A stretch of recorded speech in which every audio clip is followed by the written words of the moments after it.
You don't exist, and science is pretty confident of that fact. Well, it would be unfair to say that you don't exist, you probably do. Just not in the way that you think you do.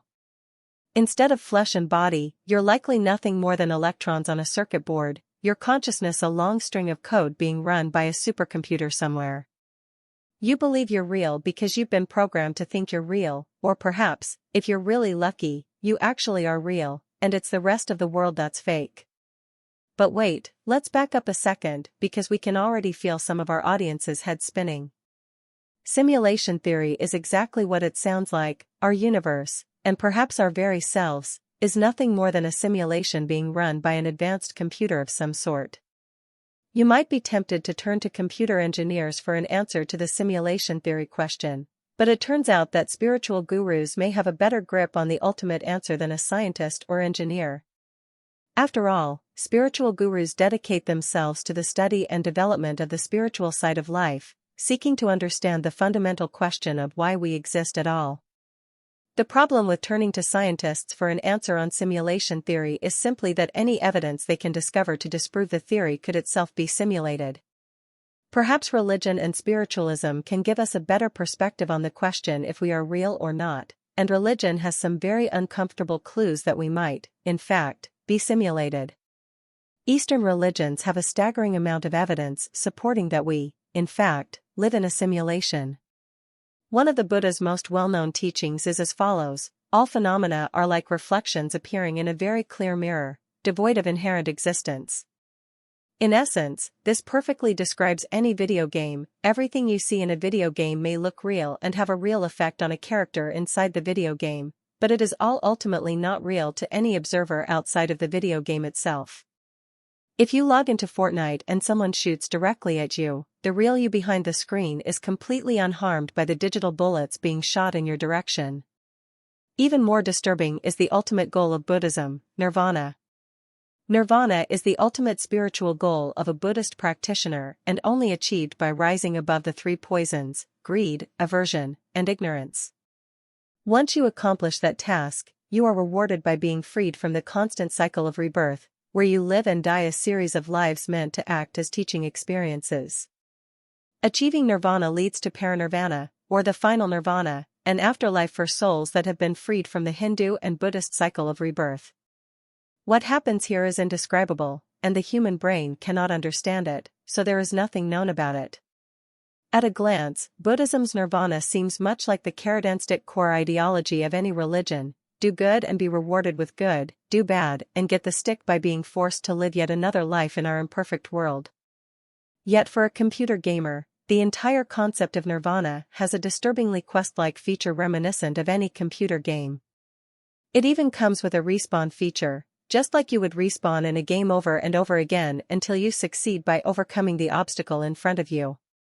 Imagine a game of Super Mario, with Mario respawning over and over in front of the bottomless pit he can't quite get the hang of jumping over, until he does one day and continues on his way. Buddhism's nirvana seems to point at one of several possibilities for why we even live in a simulation, which we'll get to soon, but first, what do other religions say?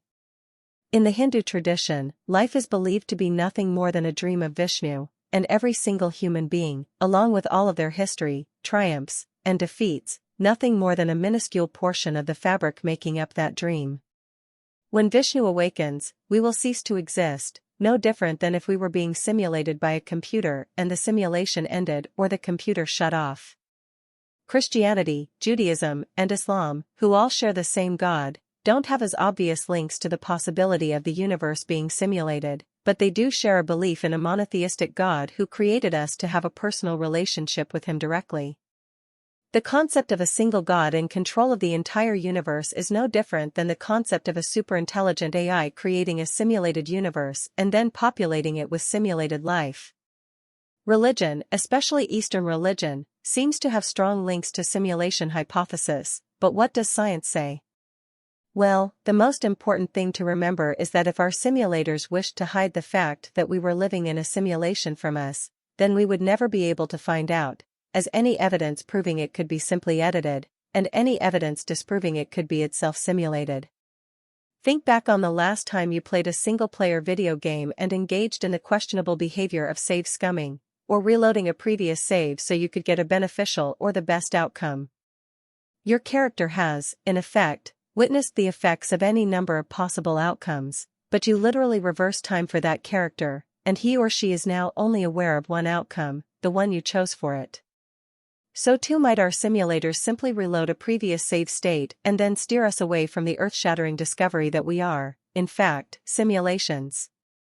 But if everything can be edited and we can't even trust our own observations or deductions, can there ever be any evidence that we live in a simulation? Well, yes, possibly. One piece of evidence, and it's definitely not good if you like to think you are a real flesh and blood person, comes from simple probability. We have observed our own universe and deduced that it largely makes sense.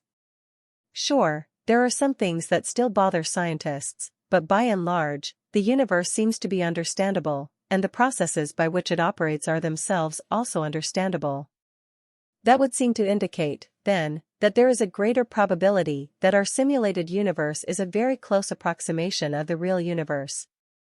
After all, you're more likely to create a simulation using values for the universe that you already know work. Never underestimate the probabilistic power of complacency driving people to the path of least resistance. This means that the real universe is likely as large as ours, which in turn means that it could potentially be inhabited by numerous highly advanced species, yet no matter how many real, unsimulated beings inhabited the real universe, the ability to condense information onto a computer means that by sheer numbers alone, the number of simulated minds is inevitably exponentially greater than non-simulated minds. That gives you pretty poor odds of being real.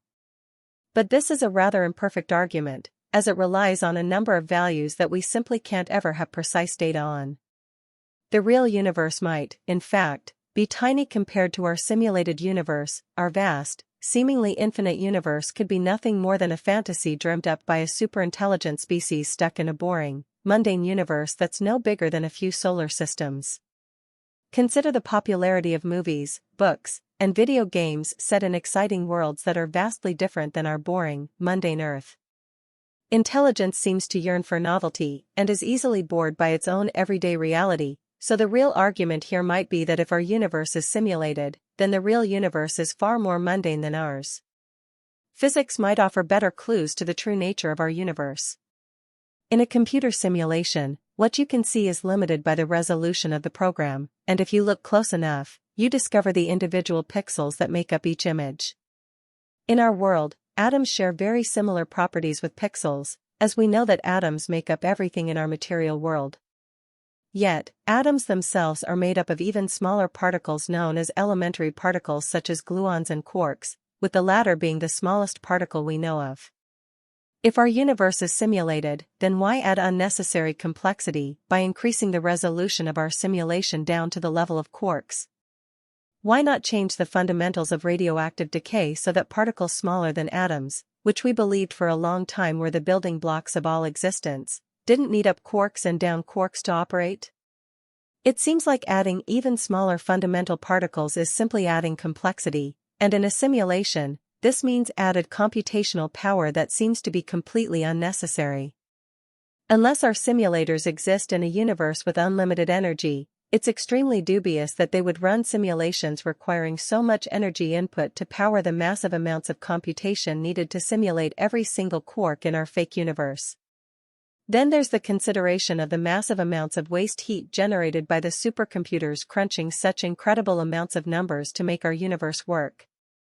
It's famously said that in order to be able to simulate the entire universe, every single particle within it, you would need a computer as big, or bigger than the universe, which also seems to indicate that simulation theory is dead on arrival.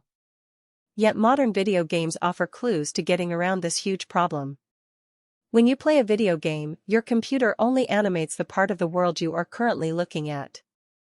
After all, there's no sense in wasting the computing power to animate whatever is going on behind you. Instead, those details are stripped down to the most bare amounts of information needed to keep tabs on the parts of the world you aren't looking at, and when you move the camera around, the computer then simulates the new viewpoint complete with graphical representations for what was just seconds ago nothing more than data. You've all experienced what happens when a video game isn't coded optimally to do this, or when your computer is getting old and slow, and games you play stutter or hang often as the computer struggles to turn data into graphical representations.